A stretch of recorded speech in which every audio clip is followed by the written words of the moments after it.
Hi, everybody.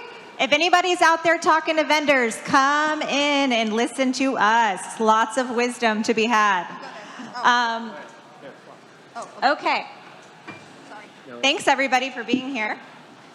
By a show of hands, with these lights in my eyes, who is an Austin local in the room? Woo! Okay. Okay, I see you, Kara. All right. So when I first heard that the Running Remote conference was leaving Lisbon and coming to Austin, I was super pumped and very motivated to make sure that we had a lot of Austin voices in the room.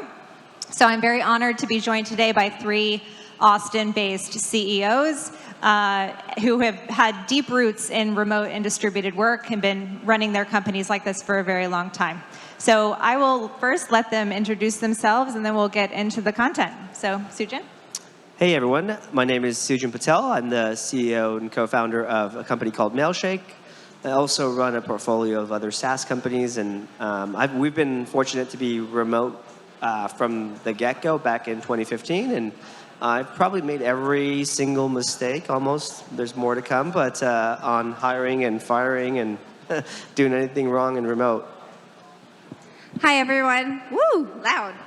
My name is Maryam Taheri. I'm originally from San Francisco, but I've been here in Austin for the last 4 years. I am currently building a stealth startup in the workforce and HR space. Prior to that, I sold my company 2 years ago, and we had built brick and mortar clinics across the country. We were acquired by the largest healthcare organization in the country for pediatrics, where I continued to build brick and mortar clinics and provide telemedicine in all 50 states. So I've done remote for the last decade, but also hybrid in every single state in this country. All right. My name is Alexey Gavrilov. I'm a co-founder and CEO of Zello. And Zello enables communication for frontline workers. I'm a little bit of an outlier here because I actually drove from my office here. And I guess in this fully remote world, there is a question like, what is Austin-based company, right?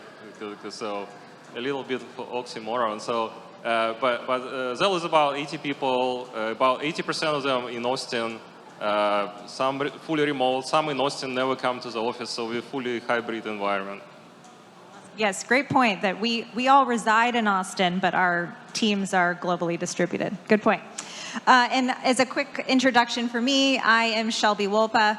I have been in the HR field for 20 years, working deeply with high-growth, venture-backed tech companies, but for the last 5 years have been serving as an advisor to Series A, B, and C startups.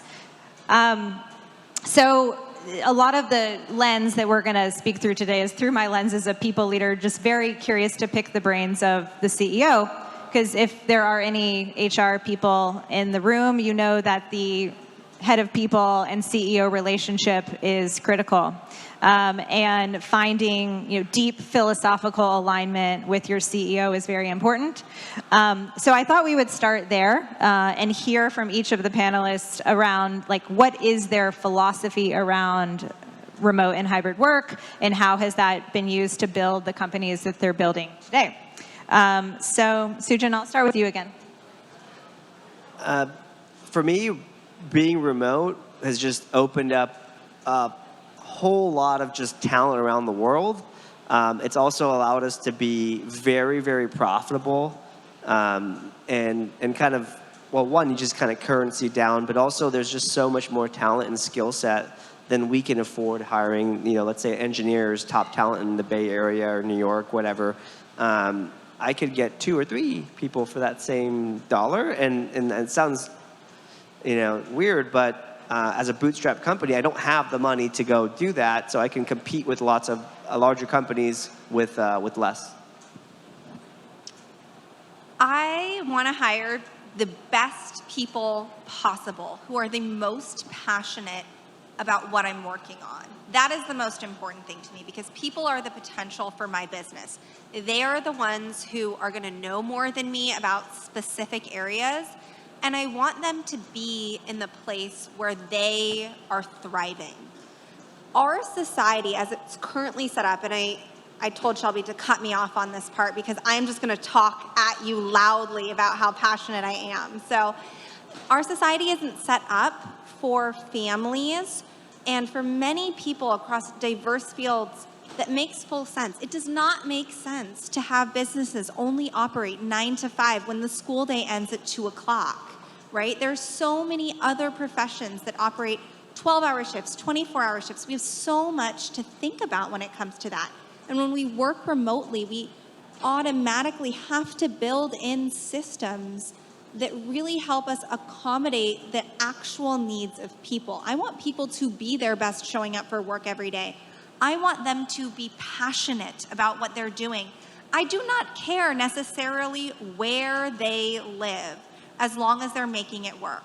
And I will say this with a caveat. I'm building something that I can build fully remotely, not hybrid in other senses, and you'll hear in a second. But I'm not building a satellite company. I'm not building hardware. I'm able to do that. But I do think there are ways that we can run remote even with in-person requirements. I started like a long time ago, maybe it was more than 10 years ago, as a remote work absolutist. And actually the product we currently have, it started as a tool for distributed teams. It was called Officeverse. So if you want this domain, I can sell it to you. But it was called Officeverse, and we were creating this virtual environment for people to work remotely, a fully distributed fashion. And I remember I was in a room in Europe, I think it was in Latvia, pitching to a group of maybe 30 or 40, about the same size as here, of this venture capitalists and investors. And my pitch was, I will destroy the commercial real estate, which I guess that happened without my involvement. But the room was quiet, because all those guys were like, this was wild. And I guess, since then, I kind of take a more moderate approach on that. Obviously, Zello is a hybrid environment. I still hate when people waste time on commute. So that's pretty big reason why Zello is super flexible. Like time in the office, most of the time is optional. Some people never show up. Some people spend all week in the office, and it depends on individual situation. And I think when you go full remote, you gain some, you lose some, because you kind of disconnect from this local community. Because when you have kind of local employees, it's much easier to create culture. And kind of in times of crisis, culture is everything. And it's just much more work when you're remote. And of course, you all kind of support this local community. Because you hire somebody in Slovenia and you pay them 3x the market rate. Well, it's great for you. You messing up with the local economy in Slovenia because now those people essentially, it kind of distorts the situation there. Yeah. I loved hearing you talk about your hybrid model, because I feel like so many companies are just like faking hybrid. They really want to push people back into the office, but you're really talking the talk and like walking the walk with your model, and people want to be there. I have some local friends that work at your company, and they're very happy. So thank you. Okay, so I want to talk about mistakes, lessons learned. I think we have all experienced this over the last 5 years, that when you're building distributed teams, there's a lot of trial and error. So I want to talk about the hard stuff and the mistakes you've made. So Sujan, I keep starting with you, but that's not intentional.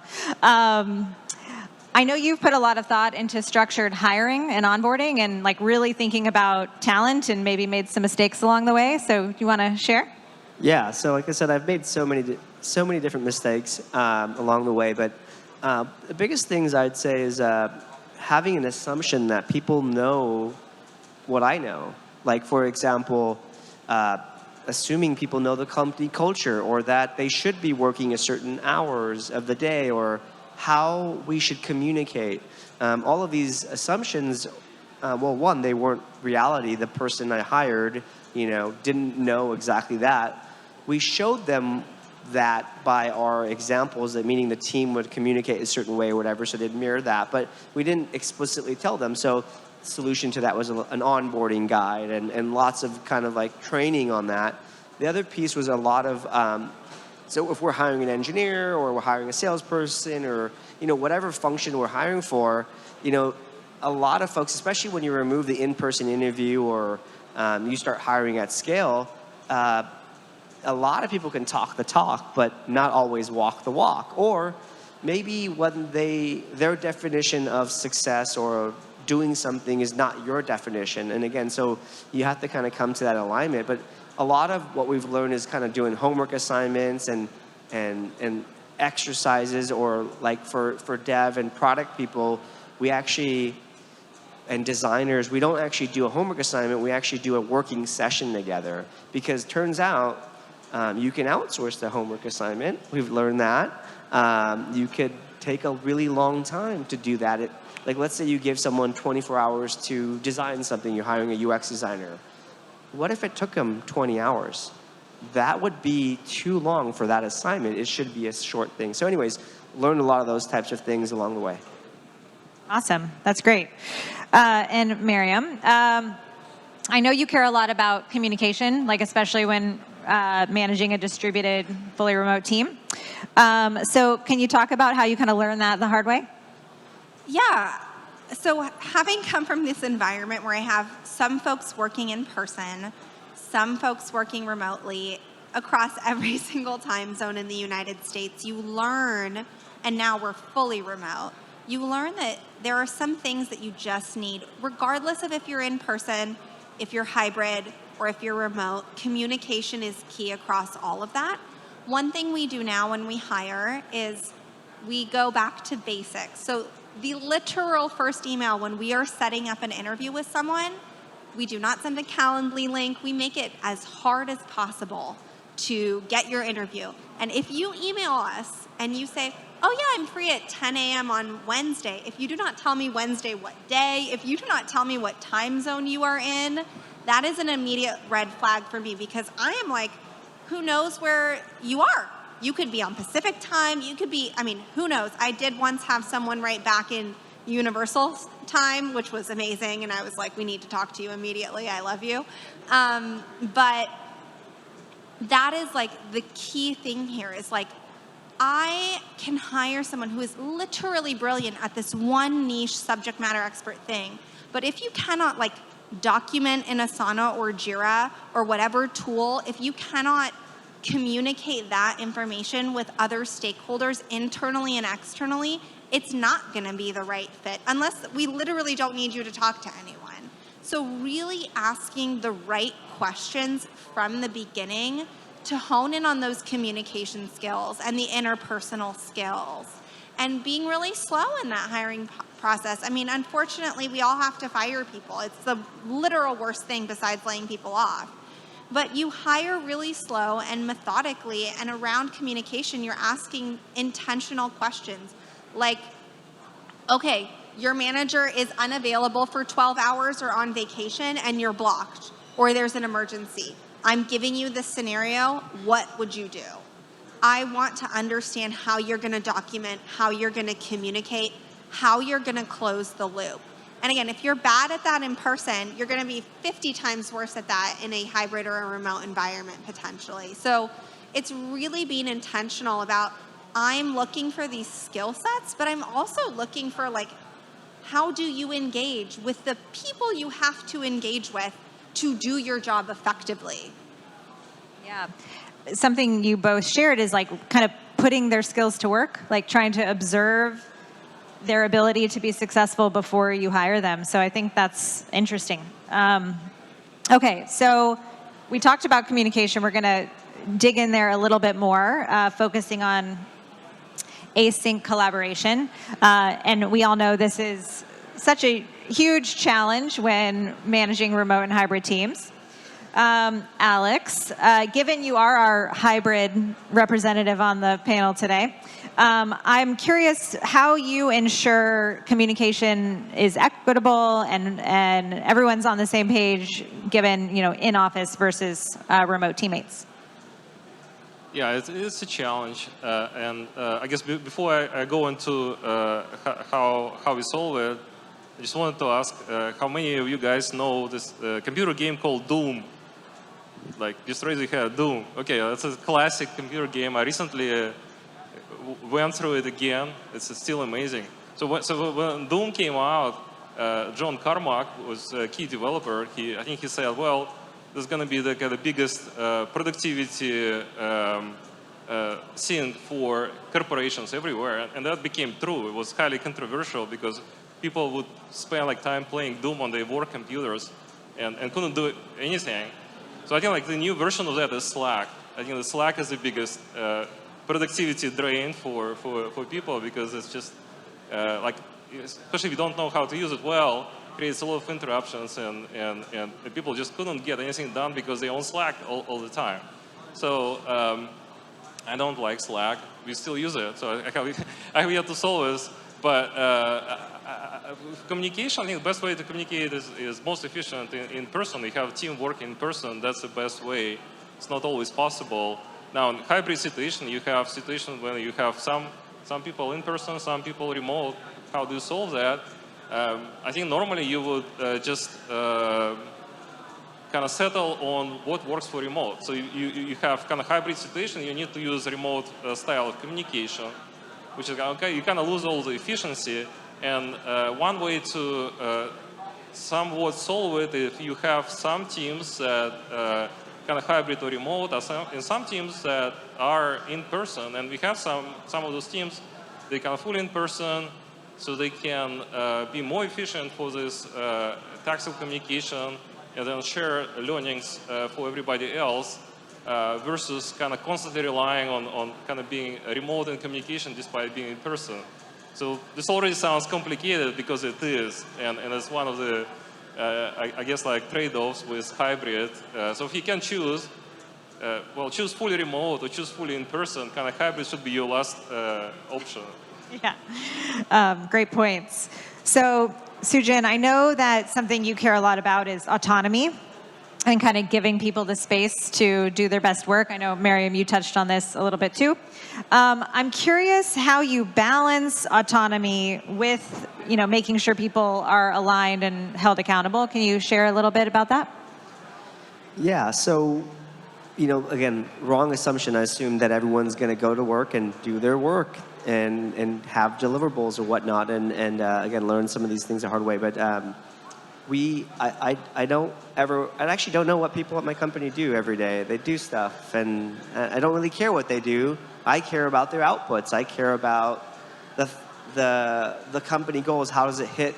What are they contributing to the goals that we've set for ourselves? So we use a system called EOS, Entrepreneurial Operating System. There's a kind of a yearly target as a company level. There's quarterly goals. They call them rocks. And then there are there's a weekly and daily scorecard. Essentially, those are all of these inputs kind of go into that target that you're setting yourself for. And so how do I know my engineers are doing stuff? They post one weekly part of the scorecard. Like, okay, how many bugs were there? What did you actually fix? And what are you working on a salesperson? Again, I don't know what they do all day, but I know how many demos they had, so they have daily updates because they have actions every day. And then every week, I know what's going on with my company, whether it's how healthy it is, or if there's something wrong, because I review the scorecard with each of the teams and departments, and we share all this. And I hate Slack too.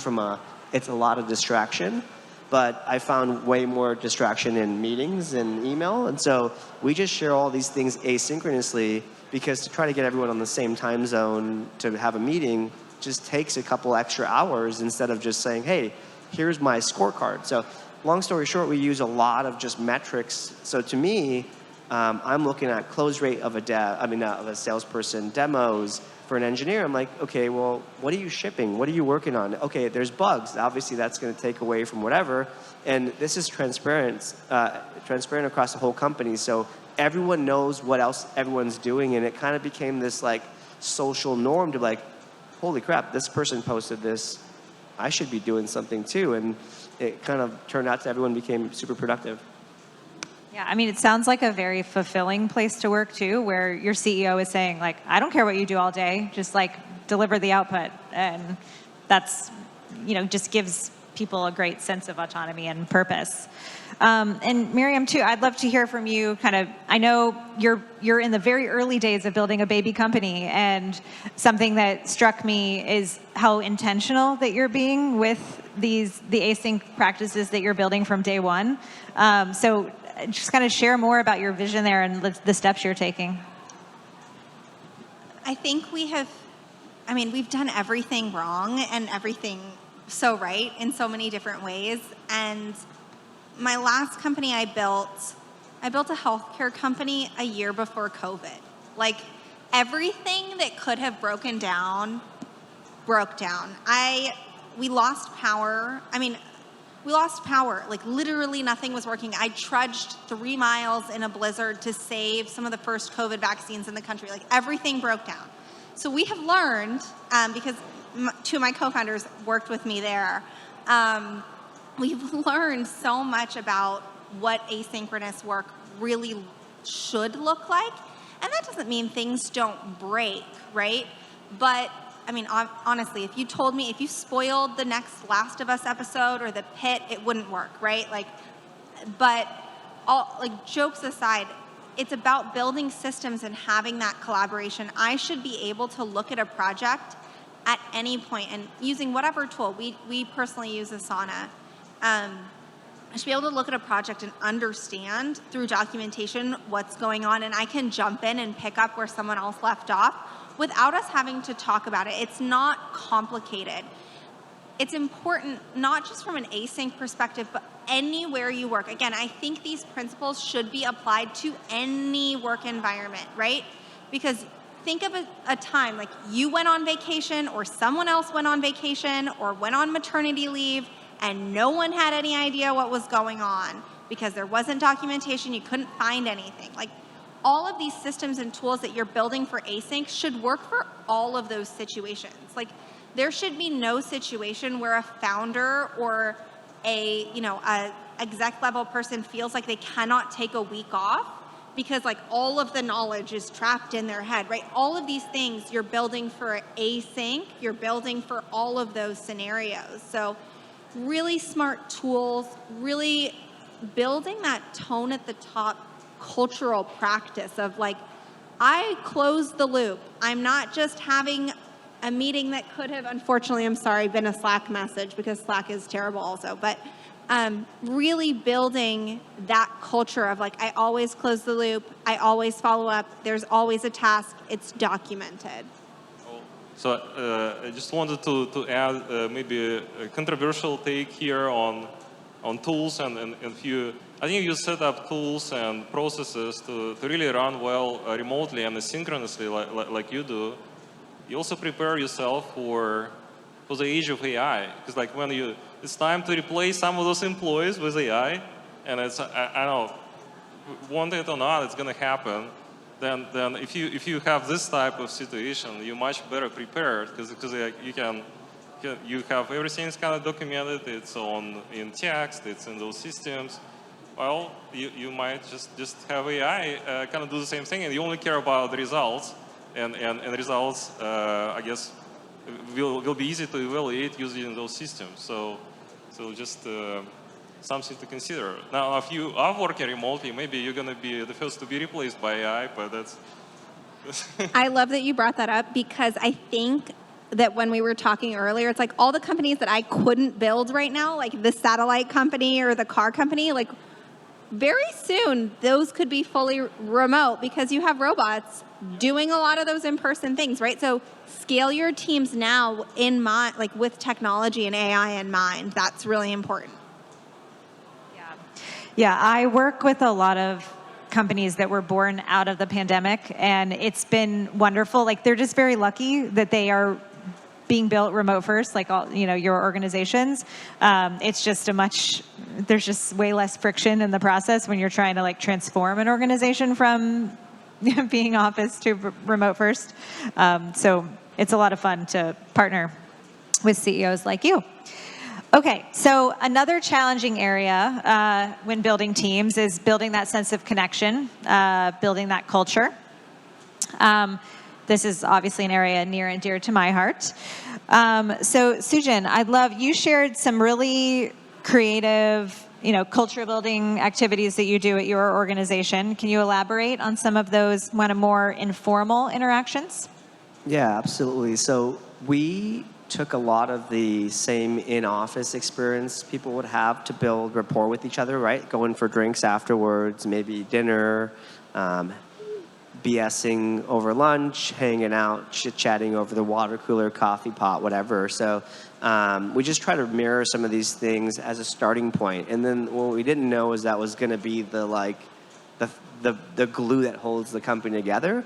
And so we on Slack, we created this channel called Cafe, and we just made sure every executive, so we kind of lead by example, would share something personal about what they're doing over the weekend, maybe going to their kid's baseball game, a concert, something cool that they're doing, right? A vacation. And we started doing that, and honestly, that just turned into all of our employees sharing stuff about them. And we also started doing weekly, that evolved into doing weekly like game lunches. It depends on what time of the day it is, but like it'd be a morning and afternoon our time, and that might be afternoon, evening, other countries' times. But essentially, we would do these like kind of team building type of things where like we'd just do a game and then it was self-run. So like it started with the managers or the executives kind of doing this. And eventually we're like, okay, well, somebody on your team now has to do this the next quarter. And now it's just like, happens every week. Half the time I don't show up. Sometimes I do, surprise people. And then, and it has to be people from outside of your organization. So yes, the sales team all know each other. And it was simple. Also, the other thing, speaking of teams, we just did a simple icebreaker question. So I know I have about 100 folks that I work with, that work across our portfolio. And I don't know everyone's names or what they do and what they're doing, but I know Andrea's favorite band because it's my favorite band, and I know all these random facts about people, and people know some embarrassing things about me or whatever. So it's these things that we did, and honestly, now we know one of our team members trying to run an ultra marathon or an Ironman and just doing all these cool things, traveling across the world, and he's just sharing that, and that inspired me to share mine, and it just kept going on. And it turns out somebody somewhere in Turkey is like, well, actually, I love collecting tractors. I'm like, that's not cool for me, but that's awesome that you shared that. So it's things like that that really, and the key is to spark the communication and then let your team take it over. And if it doesn't hit and they don't take it over, try to force it. If that doesn't work, move on to another idea. Yeah, I love that it just sort of took on a life of its own, and that it was very organic, and then people opted in to these activities. That's not always the case. Alex, over to you. I'm curious for your take on building culture and connection in a hybrid environment. Yeah, well, we try to bring people together as much as we can, and if we hire somebody and they're not in Austin, we ask them to come and spend first 2 weeks of the work in Austin. So they come in here, we fly them in here. So they start working in person, and then we actually encourage people to come here and I guess and spend time in office as much as they can. Both on kind of one-on-one basis, but also for team events like this week, for example, we have called Discovery Week, and most of those 80 people, those who normally remote in Austin or remote elsewhere, they came to the office, and everybody is working together for this 1 week. We also have destination events where we kind of pack it up and go somewhere else. Don't get stuck in the office in Austin. We go cool places.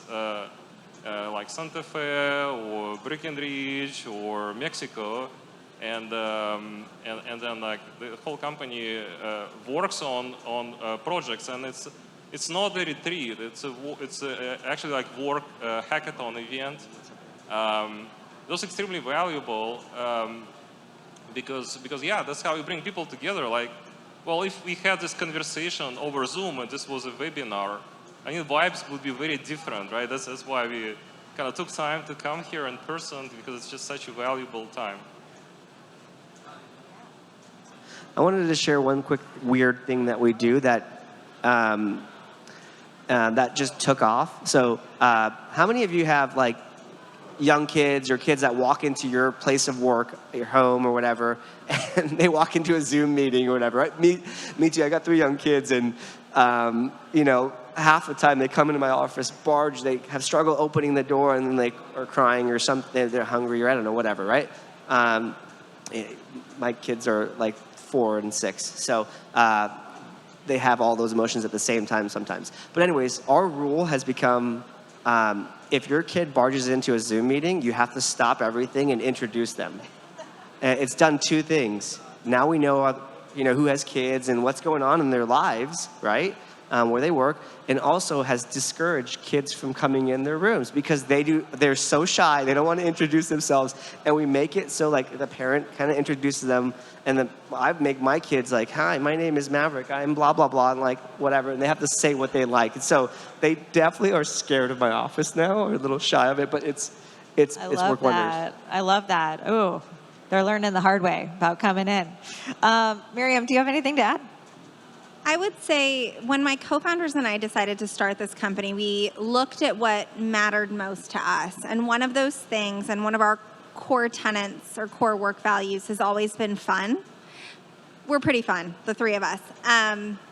And we wanted to have fun every day at work. And maybe that sounds silly, but it was really important to us. And so we have baked that in intentionally into all of the things we do, and there's a lot of silliness and a lot of fun.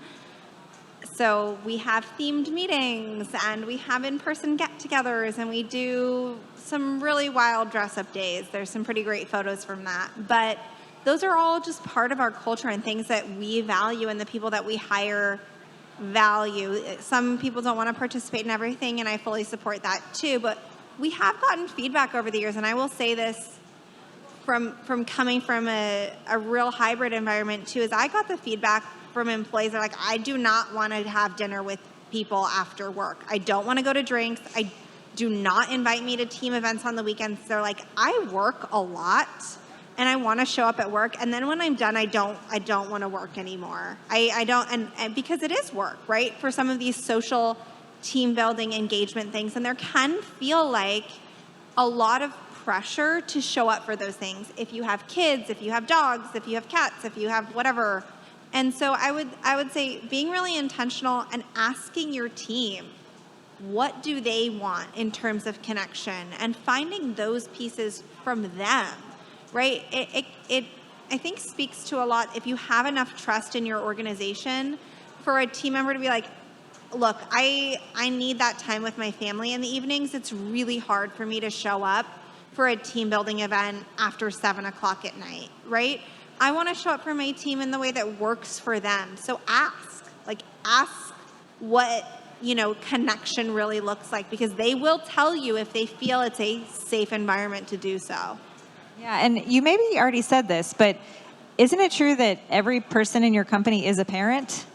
Every person in my company is a parent. One is a dog parent only, but you can come work for me, parent of any kind. Even if you're a plant parent, please come hang out, because I kill all my plants. So teach me your ways. Yeah, and how does that, I don't know, just how does that change the culture? And I mean, the after 7 thing really resonates with parents, but I will say, if anyone is ever hiring anyone, hire someone who just came back from parental leave, because those people can multitask like no one's business and manage schedules like nothing else.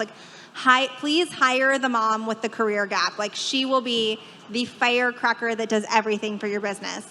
But really, I mean, it's being intentional. It's, again, showing up for our team members in a way that I don't think society is really showing up. How does it make sense that kids have summer vacation for 3 months out of the year, but we adults have to work all summer long? That makes no sense. It literally doesn't. Because then you go through college and you show up in the real world and you're like, what? I don't get 3 months off every summer? I cannot. I mean, Europe does this in many places. Like, we all need to adopt this philosophy. Every August we should have off like they do in France. But long and short of it is, we understand, because we're parents, because we have crazy, chaotic lives. We have lives. Everyone has it. No matter if you're a parent or not, you know, we need to show up a little bit differently and meet people where they're at, right? Our workforce, we're taught this 9 to 5, but like, it's arbitrary. Like, someone made that up, like, because we wanted factory workers. Like, if you look at the history of 9 to 5, it literally makes no sense for how things are these days. And we've built an entire, you know, capitalistic society around it. So I would implore you to, like, think about, what do people actually need? When do they actually need to be working? And, like, show up for them. You're here. I saw you got some snaps and claps from the parents in the audience. Thank you for sharing that. Okay, so to kind of wrap up this conversation, I asked each of you all to think about some actionable advice for future remote leaders. So if we have any founders in the room, or people, you know, thinking about building and scaling their remote teams, what advice you would give if you were restarting your companies today? I will start with you, Maryam, and then over to Alex. The first piece of advice has nothing to do with anything remote whatsoever. So it's really helpful. But it's really get to know yourself. You need to do so much work on yourself and figure out what you need to show up every single day. You're going to be making some of the hardest decisions that you've ever had to make with very limited information. And you could be facing a power outage like Portugal and Spain just faced, or a pandemic. Anything could come your way. Any employee type could come your way. So really, I think the first piece of advice is get to know yourself, like all the good, all the bad pieces. Make your own personal board of directors. Who are the people who are going to support you? You know, for me, Shelby is one of these people who I'm, like, always asking questions to about specific things. Find your, like, board of people who you can go to for all the little specific pieces of advice. And then when it comes to building, like, remote, hybrid, whatever you decide, it's figuring out, again, your people are your potential. How are you showing up for them? Your number one job as a leader is to empower the people that you hire to do their job effectively. Are you providing them with the tools, the training, the resources in order to have them do their jobs, right? Hire people who are smarter than you, who are better than you, and get out of their way. So that's all. Yeah, well, it's hard. Like, starting a new business is hard, and most likely you're gonna fail. But so I think it's important you have fun in the process, right? So like I love kind of hearing Maryam talking about it. So whatever you do, you can kind of choose what you optimize for, right? You can optimize for, like, well, you spend the least amount of money, or I guess if you optimize for fun, at least you're gonna have a good time. Okay, great. And Sujan. I would say ask hard questions early on to your employees. What do you know, what motivates you? How do you communicate? What do you like about working here? What can we do better? Especially in the first, like, 0 to 20, 50 employees, and fix those things. And ask them. Honestly, one of the things we learned about our culture was what it actually was by asking our team, hey, what's our culture? Like, what do you think our culture is? I can tell you what I think our corporate, spiel on culture is, but, like, I just want to hear from you. And then we just turned those words, and half the people said the same things, and, we turned that into the marketing. And honestly, if you have people that are outliers of your newly found culture from those questions you've asked, they're probably going to get fired at some point in their journey. They're not going to last. And so all those outliers, just make the hard call earlier. Yeah, and I just want to add that this kind of culture is not optional. Whether you want or not, it exists, right? And if you can drive it, and you can be intentional about it, or you may not like the outcome. Yeah, you're right. there is a culture at every company. You could choose to ignore it, right? Yeah, the funniest thing is like people are like, why is no one taking time off? And it's like because senior leadership never takes time off, right? Like especially founders are like very, very bad at this, is like taking any time off and away, and so no one ever feels like they can take time off too. And so it's like people watch what you do. That's how you set the culture. All of your senior leadership sets the culture. So ask those hard questions. Like decide if you want them to have fun with you or not, because they're going to, everything they do sets the culture. I disappeared from my company for like 3 weeks, and I came back, the company was still alive, so that's good. And I had like hundreds of Slack messages, and all of them like, never mind, I figured it out. So people will figure out how to solve their own problems, and I actually just now disappear intentionally just so they figure out their own problems. Those are great pieces of advice. Thank you so much for sharing all of your wisdom and learnings with us today. I've learned a lot from getting to know all of you, and I hope you all took some nuggets away from today's conversation too. We will spend the rest of the time on open questions for our panelists.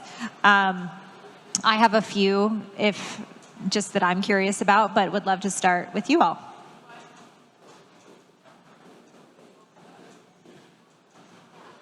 And we have mics coming.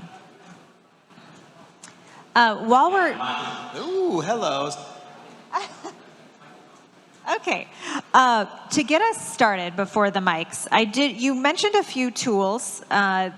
You said Asana and Jira and some others. But I'm curious, from your perspectives, what are the most underrated tools or the tools that are really powering your businesses? Well, I already shared how I feel about Slack. so overrated, but I think Jira is horrible as well. Yeah, it is bad. We don't hire people who like Jira. Don't sugarcoat it, Yeah, I think there are actually some purpose-built tools for remote work and distributed teams, and I think one is Rome, and I think they may be represented here in the show, which is essentially this kind of virtual office, somewhat like Officeverse product we built in the past. I think that's interesting how far you can go if you build something for a specific purpose, for specific use case. So just kind of seek out those specialized tools, I think, is one idea versus using something that Microsoft would use, right? So don't kind of settle for commodity tools. We have fun at our company, and one of the ways that we have fun is we play Jackbox a lot. Have you heard of it? It's a great tool. It's so much fun. And it allows you to just have fun. If you want something to take it to the next level and you do something in person, check out Don't Starve Together. It's great. But I agree. I think Slack is a productivity killer, so we utilize tools that help us use things like Slack better. So there's a tool called Assembly that has integrations with Slack that does remind people of specific things to do and follow up with, that is a great integration type tool. So I would say whatever tool you do decide to use, understand how to actually use it. Train people, please. Train people on how you want them to use it. And then integrate. So there are tons of integrations that can help you get farther than having 20,000 tools. Less is more. If you're using the tools wrong, it doesn't matter what you use. Yeah, I think for us, Slack is our kind of office. So everything integrates with Slack. So we have Pipedrive for our CRM. When a salesperson closes a deal, it's in the sales channel, and it's everyone claps and gives them micro praises, right? When an engineer publishes code, pushes something live, it goes out in general, and everyone gives great work, blah, blah, blah person, right? Or this is awesome. So something's happening all the time, and we've created a couple workflows or whatever. We try to have give everyone a voice, and so they can give, usually a lot of feedback comes from the sales and CS team about a feature or a bug or things that we want to make better. But if you leave it to just Slack, it just becomes really noisy. So we created a workflow. It's just a form on Slack, and then that pushes to product board, and then the product team can organize it whenever they look at it on, okay, okay, here's, there's 700 people have this problem and 2 people have this problem, what have you. But another small yet powerful tool, you guys may have been heard of it, ChatGPT. We use that all the time. And if we don't know an answer, like how to communicate something hard, we just literally have been paying for our team's subscriptions and giving them the tools to like coaching them to kind of how to make their own VAs and give them superpowers. And the last one is a tool called Athena. I hate HR training and stuff like that, but this one's kind of necessary. It is like 5-minute micro learning once a week, once every other week. We have team across the world, and so what I think appropriate communication is not the same of my team member in Turkey or India or Boise, Idaho or Mexico, and so this is kind of teaching everyone the same thing, and so people learn what harassment looks like in a Slack message. Turns out you can't do that. Yeah, I'm a big fan of Athena. That's Athena with an E, and great founder. Okay, so over to you all. Do we have any questions? Yes, a couple questions. Hello. All right, perfect. Can you guys give a practical advice on how to deal with fragmented company data and company knowledge, right? So we're a team of 4, but we're running 45 consultants. They're distributed, you deal with clients, you got training, you got sales, account management, and things are already kind of piling up, right? In terms of tons of data living in their hands. I'm sure it's a challenge for a lot of companies, a lot of founders. And high-level ideas are great, but if you can take it down to a bit of a tactical level, that would be good. Yeah. Well, it would be nice if Slack had good search, but it doesn't. So we actually looking at a couple of tools to implement to kind of centralize this knowledge from all different sources. And one actually from Google, I think we use, we kind of Google Shop, we use this Google Workspace, and they started offering this new kind of AI-based tool that you can connect to Slack, you can connect to your other things, and it provides this kind of unified kind of ChatGPT style interface to interrogate your knowledge. So this seems very attractive. We're not yet using it, but kind of trying to solve the same problem. It's a common struggle for sure.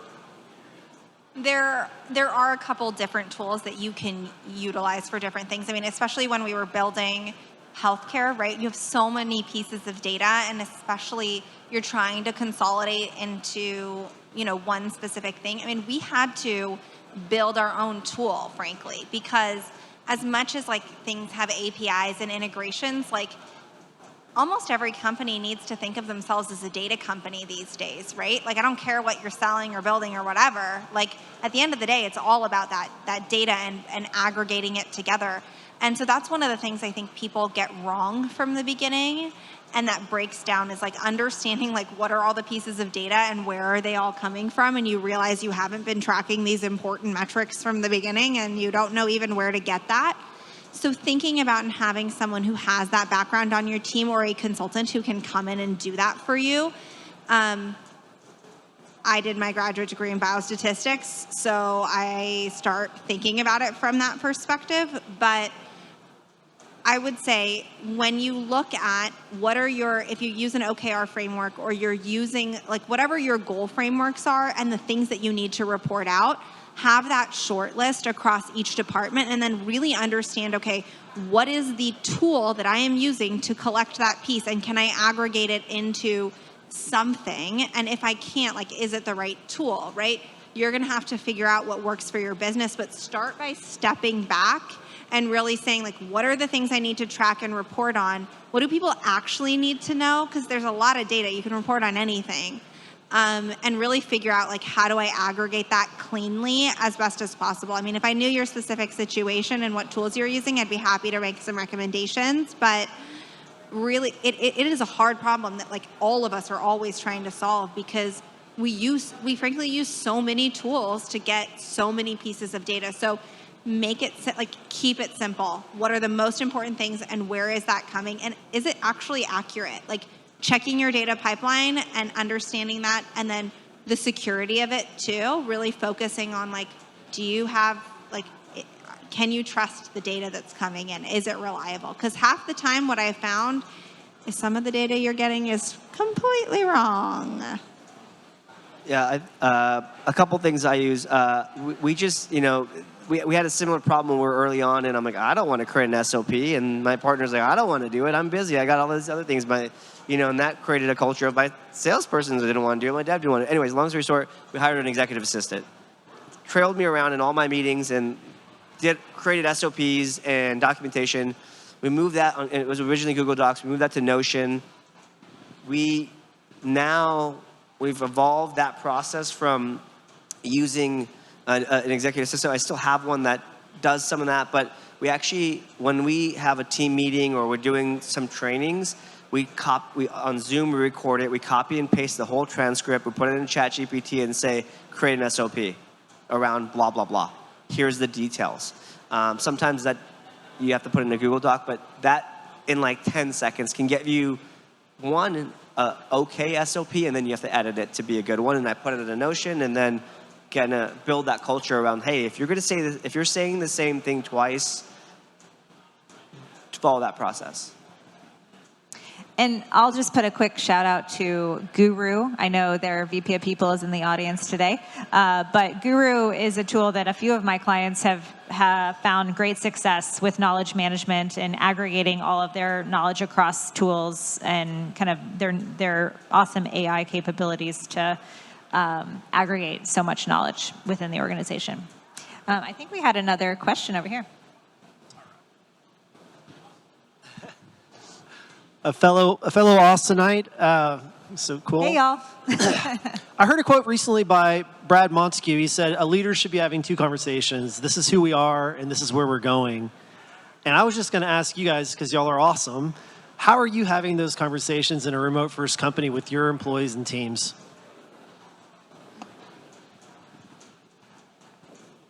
And the quote was, this is where we are, and this is where we're going? Who we are. Okay, and where we're going.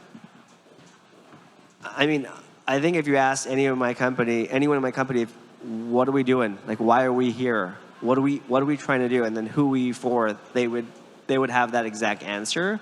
And it's just kind of echoing for us every time. We have a very clear target. Our job at Mailshake is to make salespeople's lives easier.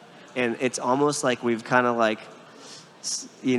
convinced everyone that's the thing, and even if they don't believe it, that's what they say. But honestly, that's so. But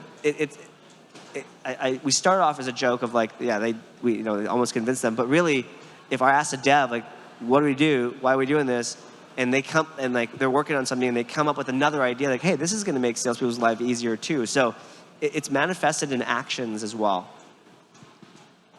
So when we sold, we were 500 employees, and then I went to tens of thousands, which is a huge leap, right? Because we joined. But what I will say is, when we were even at 500, everyone knew how they specifically were contributing to what the company was doing. So founders of all types have very strong opinions on if you should do OKRs or OKRs don't work for startups or goals, whatever framework. People should know we're going there.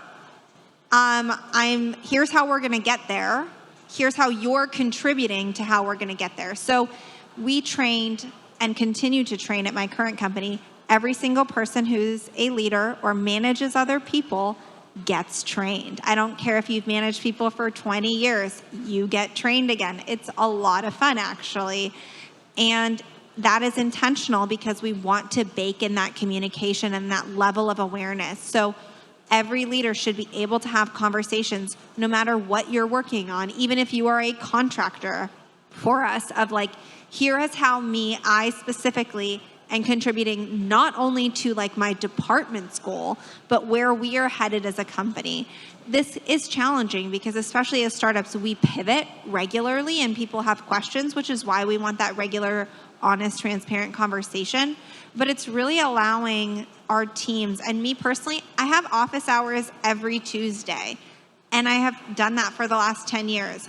Anyone internally can meet with me. We, at our last company, you know, with those 500 employees, and then when we even moved to the larger company, I still had office hours. Our leadership team was like, ask me any question. I will tell you whatever I can tell you. I will tell you about things that I can in this moment in time. You should know how you are contributing to what we are doing all of the time. So being available. I also have office hours every Tuesday for people who don't work for me. So I talk to random strangers every week, and it's great.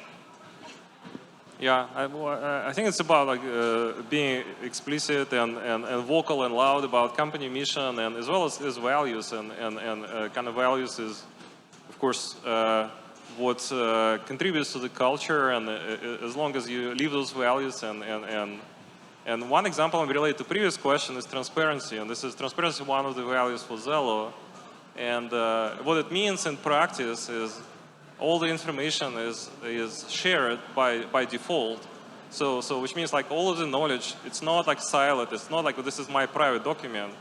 Like if you use like Google Drive, you create your documents in a shared folder, right? You use public channels on Slack.